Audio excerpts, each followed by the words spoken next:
Hello students, कैसे हैं आप सब। आई होप आप सभी अच्छे होंगे। मैं आरती आप सभी का अपने परिवार फिजिक्स गुरु पर हार्दिक स्वागत करती हूँ। हमने फिजिक्स के साथ साथ इस चैनल पे आप सभी के लिए केमिस्ट्री भी स्टार्ट की है, तो हम इसमें स्टार्ट करेंगे बीएससी सेकेंड ईयर के लिए केमिस्ट्री। और इसमें हम इनऑर्गेनिक केमिस्ट्री में यूनिट 1 में जो ट्रांजिशन सीरीज है, यूनिट 1 जो है इनऑर्गेनिक केमिस्ट्री, उसमें ट्रांजिशन सीरीज में इसमें हम फिजिकल प्रॉपर्टीज में पढ़ चुके हैं अब तक। एटॉमिक रेडियस तक हम कर चुके हैं। अब इसमें हम आगे बढ़ेंगे फॉर्मेशन ऑफ कलर्ड कंपाउंड, यानी कि डी ब्लॉक के मेटल्स जो होते हैं वो कलर्ड कंपाउंड कैसे बनाते हैं।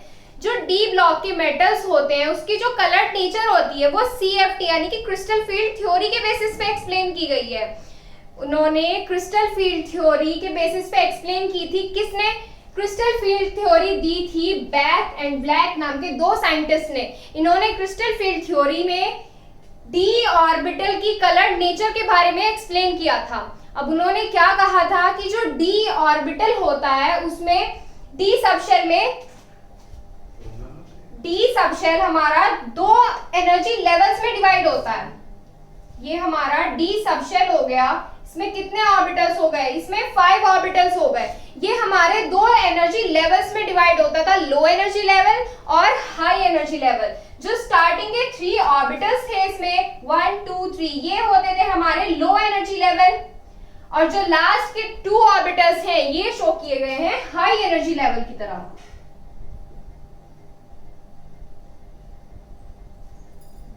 जो डी ऑर्बिटल है हमारा वो दो एनर्जी लेवल में डिवाइड किया गया है, लो एनर्जी लेवल और हाई एनर्जी लेवल।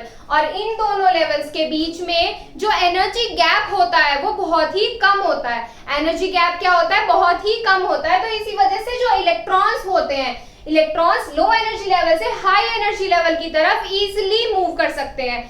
जब ये लो एनर्जी लेवल और हाई एनर्जी लेवल में इलेक्ट्रॉन इजीली मूव करेगा तो उसमें एक ट्रांजिशन शो होता है, और उसी ट्रांजिशन को कहते हैं हम डीडी ट्रांजिशन। क्या कहते हैं? DD transition. और डीडी ट्रांजिशन जब होता है और एनर्जी गैप जब लो एनर्जी लेवल से हाई एनर्जी लेवल में इलेक्ट्रॉन एक्साइट होगा तो उसमें जो एनर्जी गैप होगा वही एनर्जी गैप रिस्पॉन्सिबल होता है किसके लिए? कलर्ड नेचर के लिए। यानी कि डी ब्लॉक के जो मेटल्स होते हैं, डी ब्लॉक के मेटल आयंस होते हैं, उनमें जो एनर्जी गैप होता है किसके बीच? लो एनर्जी लेवल और हाई एनर्जी लेवल के बीच जो एनर्जी गैप होता है वो रिस्पॉन्सिबल होता है डी ब्लॉक के मेटल्स और आयंस की कलर्ड नेचर के लिए। डी ब्लॉक के मेटल्स और आयंस की कलर्ड नेचर के लिए। और एक चीज और है इसमें, जिन एलिमेंट्स का डी सबशेल फुलफिल्ड होता है, जिन एलिमेंट्स में डी सबशेल फुलफिल्ड होता है, फ्री इलेक्ट्रॉन्स नहीं होते, जब उसमें फ्री इलेक्ट्रॉन्स नहीं होते तो इलेक्ट्रॉन लो एनर्जी लेवल से हाई एनर्जी लेवल में एक्साइट नहीं होगा। जब इलेक्ट्रॉन हाई एनर्जी लेवल तक एक्साइट नहीं होगा तो उसमें ऐसे मेटल्स में डी ट्रांजिशन पॉसिबल नहीं होता।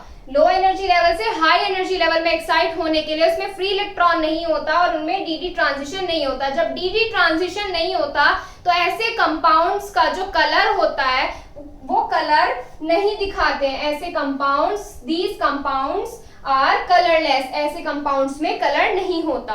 तो ये देखो इसमें क्या बोला गया है, CFT can explain the colored nature of D block metals or ions in their solid and solution form। जो D block के metals होते हैं वो solid और solution form दोनों में colored nature show कर सकते हैं। और ये थ्योरी किसने दी थी? ये थ्योरी दी थी बैथ एंड ब्लैक। किसने? बैथ एंड ब्लैक ने। और उन्होंने क्या कहा था? ऑर्बिटल्स ऑफ डी सबशेल के जो ऑर्बिटल्स होते हैं have slightly difference in energy, उनमें जो एनर्जी होती है बहुत ही कम डिफरेंस होता है। So that D subshell exist in degenerate और स्प्लिटिंग फॉर्म। डी सबशेल कैसी फॉर्म में होता है? डीजेनरेट और स्प्लिटिंग। कैसे? The energy gap between these orbital is very low. Energy gap क्या हो गया? लो हो गया। So that electron can be easily excited from low energy level to high energy level. Low energy level to high energy level. अब लो energy level में कौन कौन से आते हैं हमारे, एज अ डायग्राम देखो, जो हमारा ये मान लीजिए हमारा डी सब शेल है और इसमें कितने ऑर्बिटल्स हैं, इसमें हमारे 5 ऑर्बिटल्स हैं। कितने ऑर्बिटल्स हैं, 5। और इसमें हमने कितनी एनर्जी लेवल्स में डिवाइड किया गया है, 2 एनर्जी लेवल्स में, लो एनर्जी लेवल और हाई एनर्जी लेवल। तो लो एनर्जी लेवल में कितने ऑर्बिटल्स को डिवाइड किया है, 3 orbitals. 3 orbital shows low energy level. ये स्टार्टिंग के 3 ऑर्बिटल कैसे एनर्जी लेवल शो करेंगे, low, and 2 orbital shows high energy level. ये 2 ऑर्बिटल्स कैसी एनर्जी शो करेंगे, हाई एनर्जी। इसको स्प्लिट करो, जब हम इसके ऑर्बिटल को डिवाइड करेंगे किसमें, लो एनर्जी लेवल और हाई एनर्जी लेवल में, तो ये ऐसे स्प्लिट होगा।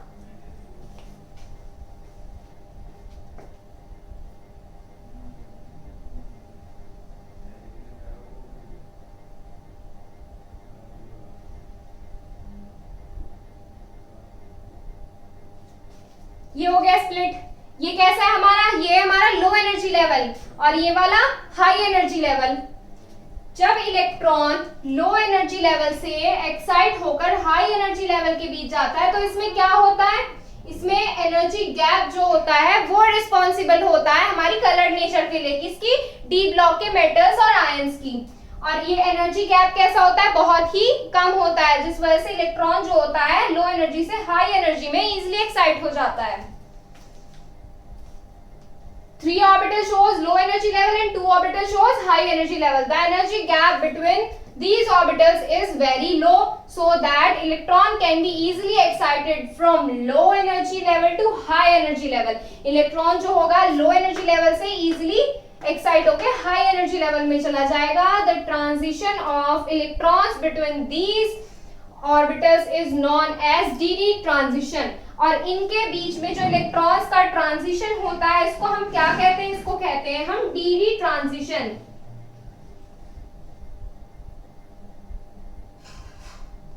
क्या कहते हैं इसको हम, D transition.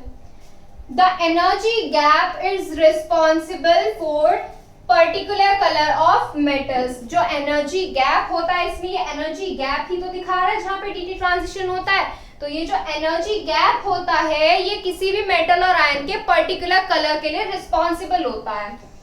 The metals in which D subshell is fulfilled, way metals और आयंस जिनमें डी सबशेल फुलफिल्ड होता है। डी सबशेल कैसा होगा, फुलफिल्ड होगा, उसमें फ्री इलेक्ट्रॉन्स नहीं होंगे, तो वो एक्साइट होके हाई एनर्जी लेवल तक भी नहीं जाएंगे। उनमें क्या नहीं होगा, फिर उनमें ट्रांजिशन नहीं होता। ऐसे एलिमेंट्स में ट्रांजिशन नहीं होता। जब ट्रांजिशन नहीं होगा तो ऐसे कंपाउंड्स या एलिमेंट्स कैसे होते हैं, ऐसे कंपाउंड्स को हम कहते हैं कलरलेस कंपाउंड्स, या उनका कोई पर्टिकुलर कलर नहीं होता। तो अब ये नोट कर लीजिए, इस पे आगे हम क्वेश्चन करेंगे। तो इसमें आगे एक क्वेश्चन देखो, एक क्वेश्चन लिखो इसमें, y zn+2 cd+2 and hg+2 are colorless. y zn+2 cd+2 and hg+2 are colorless.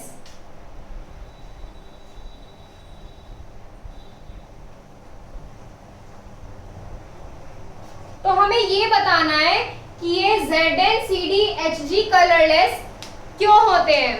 अभी आपको बताया कि जो एलिमेंट्स का यानी कि जिन मेटल्स का डी सबशेल फुलफिल्ड होता है, जिनका डी सबशेल फुलफिल्ड होता है, उसमें क्या नहीं होता, डी ट्रांजिशन नहीं होता। डी ट्रांजिशन नहीं होता तो एनर्जी गैप क्रिएट नहीं होता, और एनर्जी गैप क्रिएट नहीं होता तो ऐसे कंपाउंड्स या मेटल्स क्या शो करते हैं, कलरलेस नेचर, या फिर ये व्हाइट कलर के होते हैं।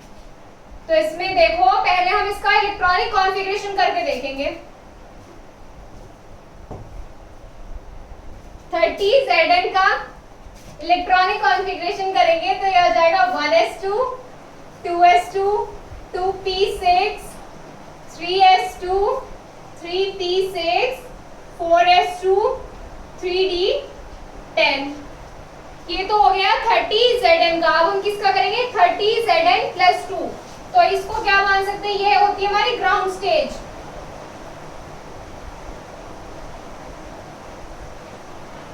और 30Zn+2 excited stage.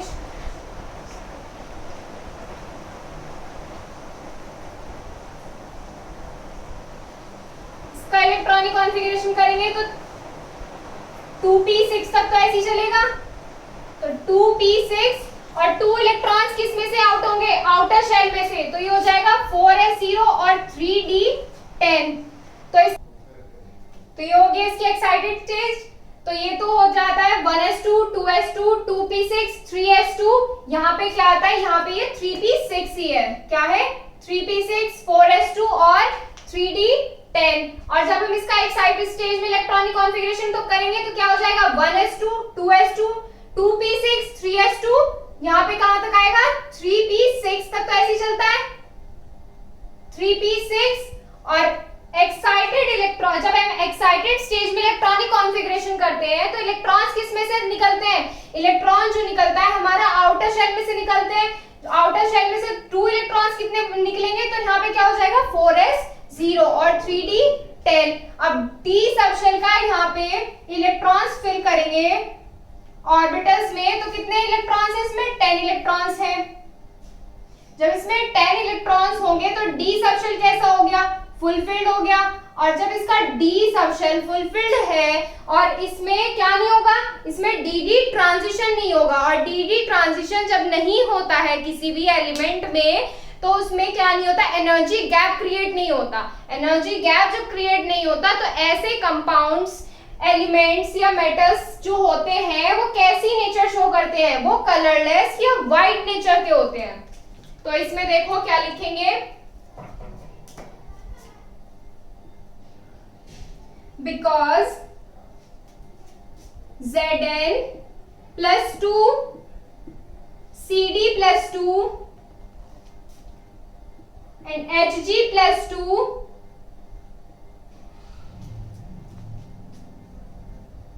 have fulfilled configuration। या फुलफिल कैसे कॉन्फ़िगरेशन है इसमें, देखो कॉन्फ़िगरेशन तो क्या हो गया 3d10 और d सबशेल कैसा हो गया, फुलफिल्ड हो गया है, फुलफिल्ड d सबशेल।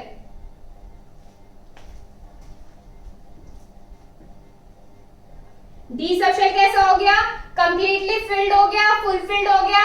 तो इसमें क्या नहीं होगा, dd ट्रांजिशन नहीं होगा। सो dd transition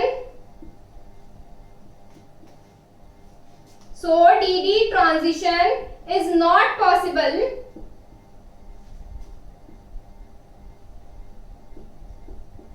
in these metals।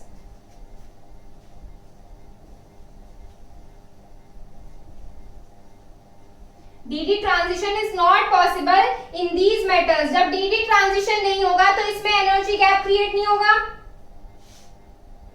Energy gap, तो इसमें एनर्जी गैप क्रिएट नहीं होगा, एनर्जी गैप क्रिएट नहीं होगा। तो ये मेटल्स जो होते हैं कैसी नेचर शो करेंगे, कलरलेस।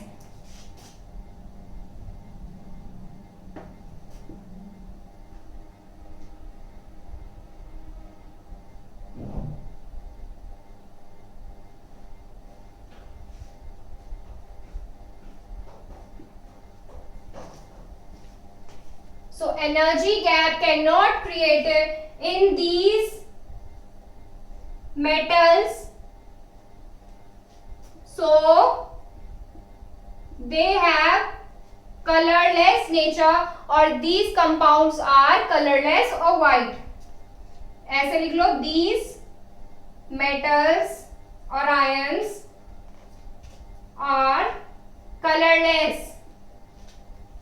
कैसे होंगे, कलरलेस होंगे, या फिर कैसे बोल सकते हैं वाइट,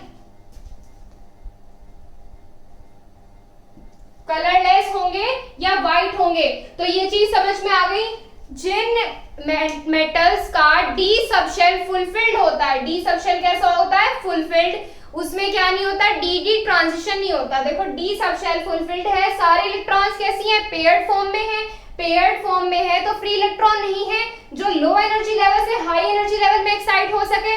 जब लो एनर्जी लेवल से हाई एनर्जी लेवल में कोई भी फ्री इलेक्ट्रॉन एक्साइट नहीं हो रहा है तो इसका मतलब एनर्जी लेवल्स के बीच में क्या नहीं हो रहा है, डीडी ट्रांजिशन नहीं हो रहा है। और डीडी ट्रांजिशन नहीं होता है तो उसमें एनर्जी गैप जो रिस्पॉन्सिबल होता है हमारे मेटल्स की कलर्ड नेचर के लिए, एनर्जी गैप क्रिएट नहीं होता है। और ऐसे मेटल्स, आयंस या कंपाउंड्स जिनमें डी सब शेल फुलफिल्ड होता है वो कैसे होते हैं, कलरलेस नेचर के होते हैं या फिर व्हाइट होते हैं। तो अब इसको नोट कर लीजिए, इसमें एक क्वेश्चन और करेंगे आगे। तो इसमें आगे देखो नेक्स्ट क्वेश्चन क्या है हमारा, YSCH2O का twice +3 is colourless but this is coloured compound. अब हमें ये बताना है कि ये वाला कंपाउंड जो है ये कलरलेस क्यों है और Ti जो है वो कलर्ड कंपाउंड क्यों है। तो अब हम क्या करेंगे, इसमें पहले जो मेटल दिया हुआ है उसका क्या करेंगे, इलेक्ट्रॉनिक कॉन्फ़िगरेशन करेंगे। तो इसमें देखो 21Sc का जब हम इलेक्ट्रॉनिक कॉन्फ़िगरेशन करेंगे किस पे, ग्राउंड स्टेज में जब करेंगे,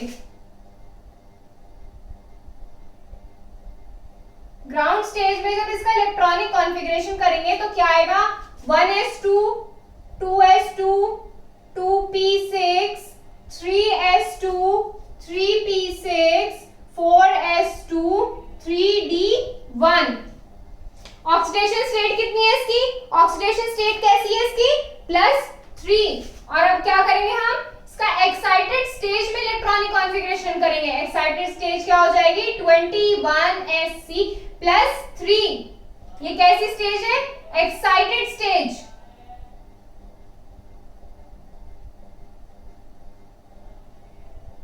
एक्साइटेड स्टेज में इसका इलेक्ट्रॉनिक कॉन्फ़िगरेशन करो तो क्या आएगा, 1s2 2s2 2p6 3s2 3p6 और क्या है यहाँ पे 3 ऑक्सीडेशन स्टेट है।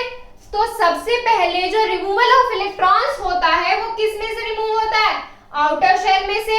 जब इसमें से सारे इलेक्ट्रॉन्स रिमूव हो जाते हैं तो फिर किस में जाता है, इनर शेल में जाता है, यानी कि पेनल्टीमेट शेल। तो सबसे पहले इलेक्ट्रॉन्स किस में से रिमूव होंगे, 4s में से। टोटल इलेक्ट्रॉन्स कितने रिमूव करने हैं, +3, लेकिन इसमें कितने हैं, +2। कितने, 2 इलेक्ट्रॉन्स हैं तो 2 इलेक्ट्रॉन्स इसमें से रिमूव होंगे, फिर एक इलेक्ट्रॉन इसमें से रिमूव होगा, किसमें से, D वाले में से। तो यहाँ हो जाएगा 4s0 और 3d0, यानी कि इसमें इलेक्ट्रॉन्स कैसे हो गए, 0। और हमारा दूसरा कंपाउंड हमें क्या दिया हुआ है, Ti दिया हुआ है। तो इसमें हम Ti मेटल का इलेक्ट्रॉनिक कॉन्फ़िगरेशन करेंगे। तो Ti का इलेक्ट्रॉनिक कॉन्फ़िगरेशन करेंगे किसमें, ग्राउंड स्टेज में। ग्राउंड स्टेज में इसका इलेक्ट्रॉनिक कॉन्फ़िगरेशन करो, क्या आएगा, 1s2 2s2 2p6 3s2 3p6 4s2 3d2। ये हो गया ग्राउंड स्टेज में। एक्साइटेड स्टेज में करो 22Ti +3, किसमें, एक्साइटेड स्टेज में। एक्साइटेड स्टेज में इसका इलेक्ट्रॉनिक कॉन्फ़िगरेशन करोगे तो क्या आएगा, 1s2 2s2 2p6 3s2 3p6। कितने इलेक्ट्रॉन्स हैं, +3, 3 इलेक्ट्रॉन्स निकलेंगे तो 2 इलेक्ट्रॉन्स तो इसमें चले जाएंगे, 4s0, और एक इलेक्ट्रॉन इसमें से निकल जाएगा। जब इसमें से एक इलेक्ट्रॉन निकल जाएगा तो इसमें कितने इलेक्ट्रॉन बचेंगे, 1, यानी कि 3d1। ये हो गया। अब इसमें एक चीज आपने नोट की होगी, जो Sc है हमारा, जो Sc वाला मेटल है उसमें जो D सब शेल है वो तो है ही नहीं, उसमें इलेक्ट्रॉन्स क्या नहीं है, 0 है, इलेक्ट्रॉन्स है ही नहीं इसमें। तो ये जो कंपाउंड होगा हमारा, ये SCH2O का ट्वाइस +3 ऑक्सीडेशन स्टेट, जो ये कंपाउंड होगा हमारा, ये कलरलेस शो करेगा, कलरलेस नेचर शो करेगा। क्यों, क्योंकि इसमें जो D सब शेल जो है वो हमारा पार्टिसिपेट ही नहीं कर रहा है। डी सब शेल हमारा इसमें पार्टिसिपेट ही नहीं कर रहा है, किसमें, बॉन्डिंग में पार्टिसिपेट नहीं कर रहा है डी सब शेल। और तो इसीलिए जब डी सब शेल ही नहीं है तो डी डी ट्रांजिशन कहां से पॉसिबल होगा, डी डी ट्रांजिशन पॉसिबल नहीं होगा तो एनर्जी गैप क्रिएट नहीं होगा, एनर्जी गैप क्रिएट नहीं होगा तो ये कंपाउंड कैसी नेचर शो करेंगे, कलरलेस नेचर शो करेंगे। इसमें सेकंड वाला देखो, सेकंड वाला क्या है हमारा 22Ti+3। इसमें जो डी सबशेल है हमारा, डी सबशेल में कितने इलेक्ट्रॉन है, यहाँ पे देखो डी सबशेल में 1 इलेक्ट्रॉन है, कितने इलेक्ट्रॉन है 1। इसमें जब 1 इलेक्ट्रॉन है यानी कि डी सबशेल जो है हमारा बॉन्डिंग में पार्टिसिपेट कर रहा है, तो इसमें क्या होगा, लो एनर्जी लेवल और हाई एनर्जी लेवल के बीच क्या होगा, डी ट्रांजिशन होगा। क्या होगा, डी ट्रांजिशन। और डी ट्रांजिशन जहां पे पॉसिबल होता है वहां पे क्या होता है, एनर्जी गैप क्रिएट होता है। क्या क्रिएट होता है, एनर्जी गैप। और एनर्जी गैप क्रिएट होता है तो ऐसे एलिमेंट्स, ऐसे मेटल्स या कंपाउंड्स जो होते हैं कैसी नेचर शो करते हैं, ऐसे कंपाउंड्स जो होते हैं वो कलर्ड या व्हाइट नेचर शो करते हैं। कैसी शो करते हैं, या तो वो कलर्ड कंपाउंड देंगे, कलर्ड कंपाउंड देते हैं, और जो कलरलेस होते हैं उनमें क्या नहीं होता, डी ट्रांजिशन नहीं होता। तो ये चीज समझ में आ गई आपको। इसमें आप एक कंपाउंड और दूंगी, वो आप करके देखना। तो ये चीज हो गई आपकी। इसमें अब एक कंपाउंड दूंगी आपको, वो करके देखना है। इसमें नेक्स्ट क्वेश्चन जो देखो, इसमें आपको आयंस बनाने होंगे पहले।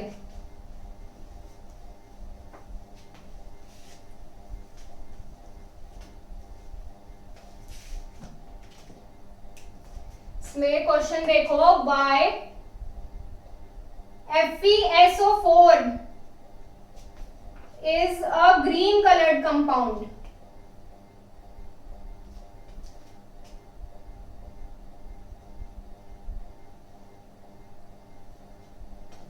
FeSO4 कैसा है, ग्रीन कलर का कंपाउंड है। क्यों है, अब हमें ये बताना है, ग्रीन कलर्ड कंपाउंड।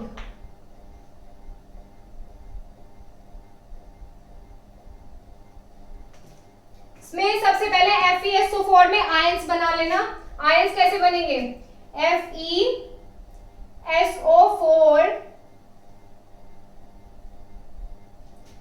ब्रेक हो जाएगा, ये किस में ब्रेक हो जाएगा, Fe+2 और SO4-2 में ब्रेक हो जाएगा।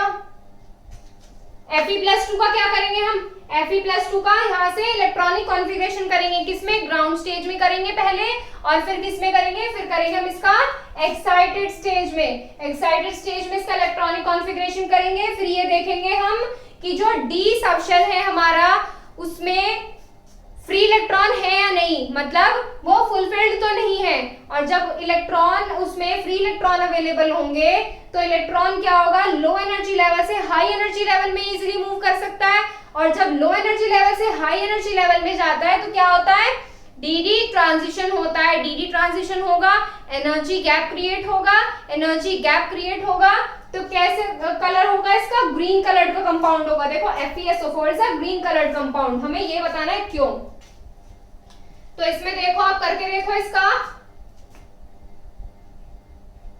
पहले इसका ग्राउंड स्टेज में इलेक्ट्रॉनिक कॉन्फ़िगरेशन करो, क्या आएगा, 1s2 2s2 2p6 3s2 3p6 4s2 और 3d6। क्या होगा, 3d6 हो जाएगा। ये तो हो गई इसकी ground stage.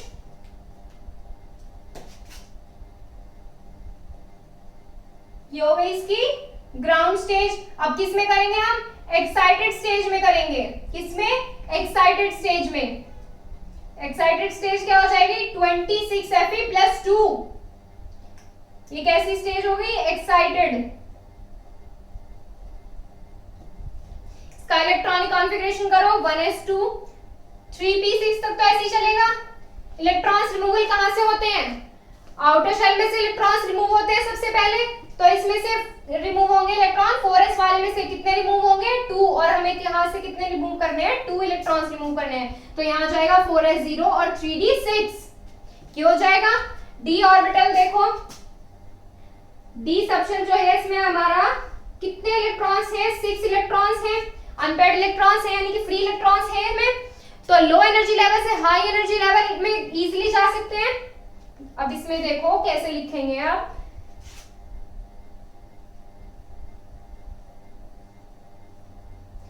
because D subshell participate in bonding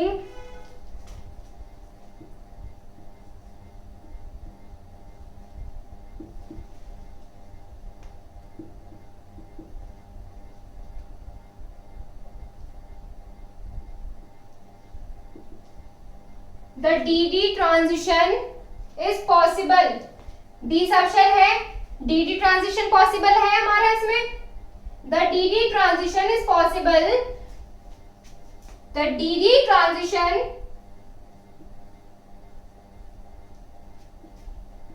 is possible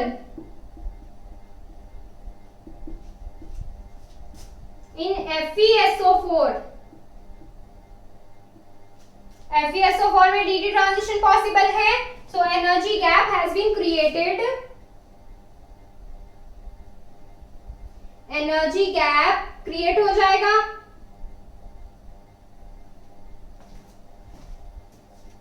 energy gap create हो जाएगा। तो कलर कैसा होगा इसका, FeSO4 का कैसा कलर होगा, green. Energy gap has been created, that's why FeSO4 is a green colored compound। FeSO4 is a green colored compound। कैसा कंपाउंड होगा, ग्रीन कलर का। FeSO4 is a green colored compound।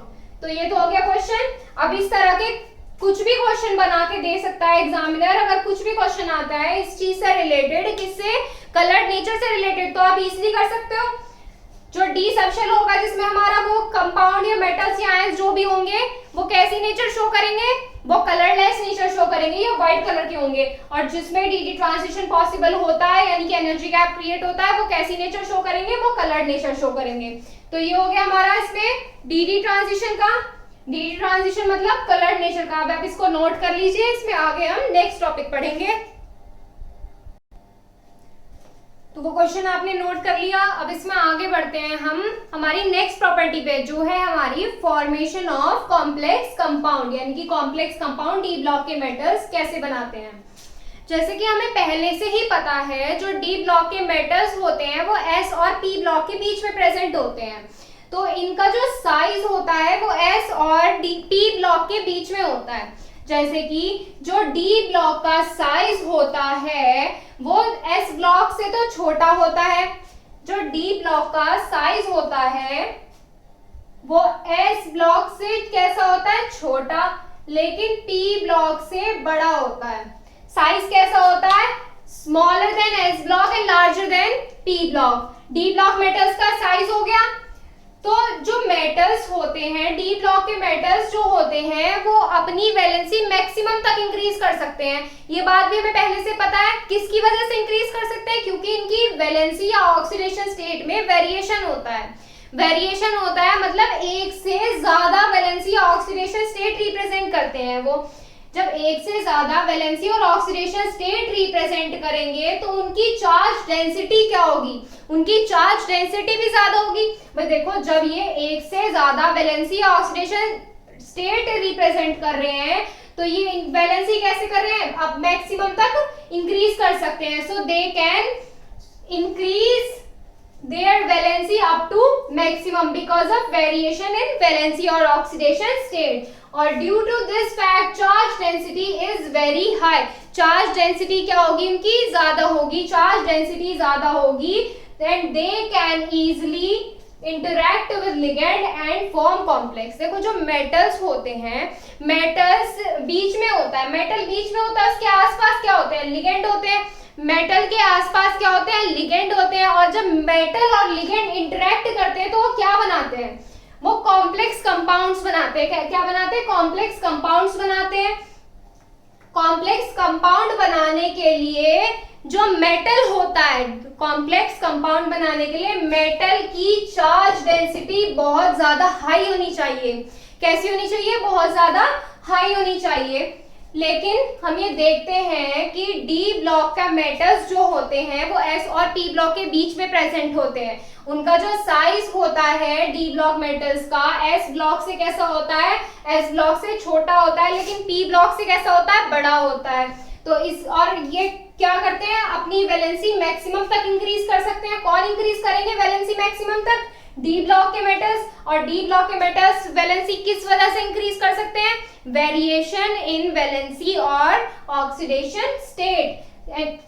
Oxidation state और valency क्या होगी, maximum तक increase हो जाएगी। इस फैक्ट की वजह से चार्ज डेंसिटी क्या हो जाएगी, हाई हो जाएगी। जब चार्ज डेंसिटी हाई होगी तो जो लिगेंड के साथ इंटरेक्ट करेंगे, कौन इंटरेक्ट करेंगे, डी ब्लॉक के मेटल्स। डी ब्लॉक के मेटल्स इजीली लिगेंड के साथ इंटरेक्ट करके कॉम्प्लेक्स कंपाउंड बनाएंगे एंड फॉर्म कॉम्प्लेक्स कंपाउंड्स। क्या बनाते हैं, कॉम्प्लेक्स कंपाउंड्स।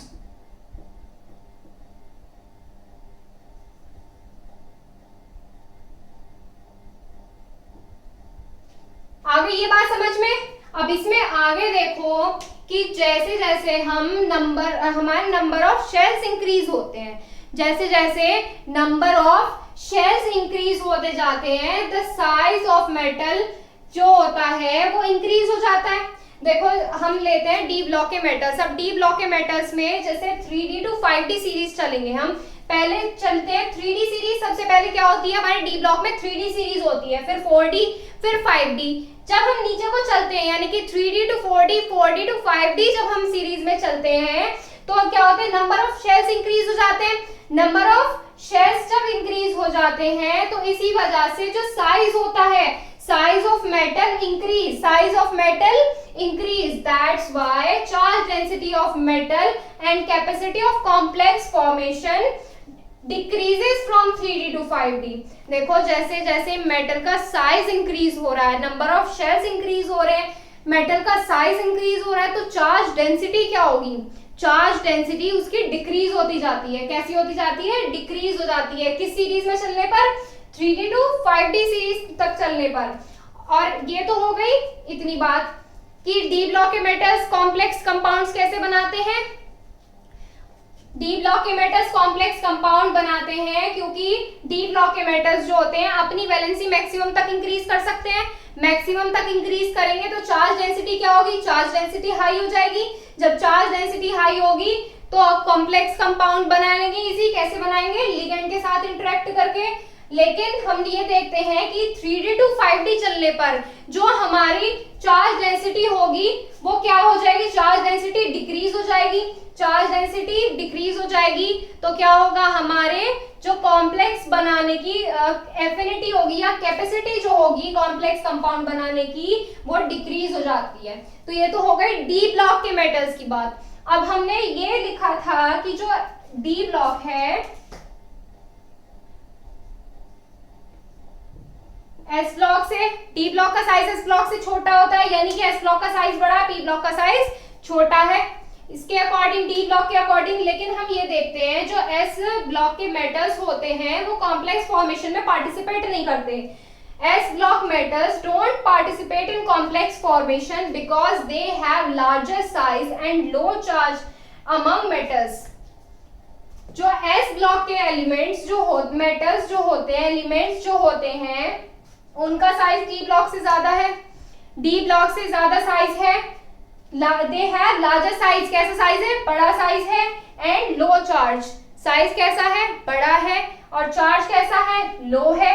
जब चार्ज लो है तो चार्ज डेंसिटी कैसी होगी, कम होगी। जब चार्ज डेंसिटी कम होगी तो ये कंपाउंड्स कैसे होंगे, कॉम्प्लेक्स फॉर्मेशन इजिली नहीं कर पाएंगे, यानी कि affinity towards ligand is very low. जो इनकी कॉम्प्लेक्स बनाने के लिए लिगेंड के साथ जो इंटरेक्ट करेंगे उसकी एफिनिटी बहुत ही कम हो जाएगी, is very low because of large size and low charge, because of large size and low charge. तो ये चीज समझ में आ गई। तो इस तरीके के आप एग्जांपल देख लीजिए, इस तरह के ये कंपाउंड्स बनाते हैं। इसमें देखो मेटल है, लिगेंड है, इसमें ये मेटल ये लिगेंड, इस तरीके से ये हमारे कंपाउंड्स बनाते हैं। तो अब आप इसका स्क्रीनशॉट ले लीजिए। आई होप आपने इसका स्क्रीनशॉट ले लिया होगा। तो अब हम इसमें आगे बात करते हैं। हमारा नेक्स्ट पॉइंट जो है, नेक्स्ट पॉइंट है हमारी आईपी। आईपी यानी कि आयनाइजेशन पोटेंशियल। अब इस चीज का डिस्कस, आईपी क्या होती है, आयनाइजेशन पोटेंशियल या आयनाइजेशन एनर्जी क्या होती है, इस चीज का डिस्कस करेंगे हम हमारी नेक्स्ट क्लास में। तो अब तक के लिए आप ये 2 पॉइंट ही काफी है। अब इसमें आप एक क्वेश्चन नोट कर लीजिए।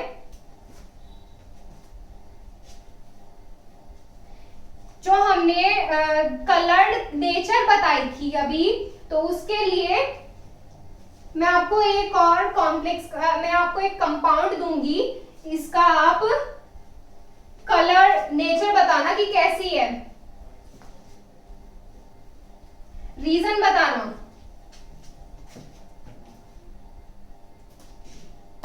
तो एक क्वेश्चन आप नोट कर लीजिए, why CuSO4 is a blue colored compound? CuSO4 is a blue colored compound.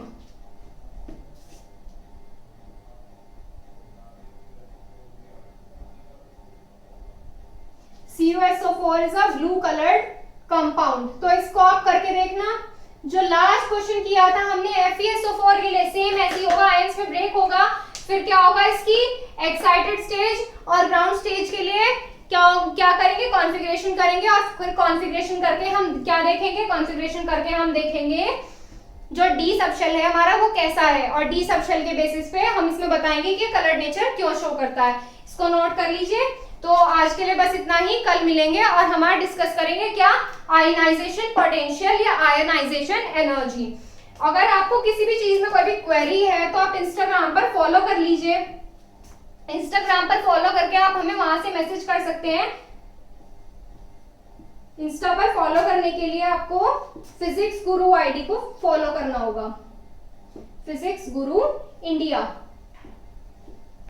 आप टेलीग्राम चैनल पर भी ज्वाइन हो सकते हैं। टेलीग्राम पर ज्वाइन होने के लिए आपको सबसे पहले प्ले स्टोर से टेलीग्राम इंस्टॉल करना होगा, और टेलीग्राम इंस्टॉल करने के बाद आपको सर्च बार में डालना होगा फिजिक्स गुरु इंडिया, और वहां से सर्च करके आप टेलीग्राम चैनल पर ज्वाइन हो सकते हैं। तो आप यहाँ से हमसे कुछ भी क्वेश्चंस पुट अप कर सकते हैं, किसी भी चीज के लिए आपको इन्फॉर्मेशन चाहिए तो आप यहाँ से कलेक्ट कर सकते हैं। So thank you so much. मिलते हैं हमारी नेक्स्ट क्लास के साथ, और जिसमें हम पढ़ेंगे आयनाइजेशन पोटेंशियल।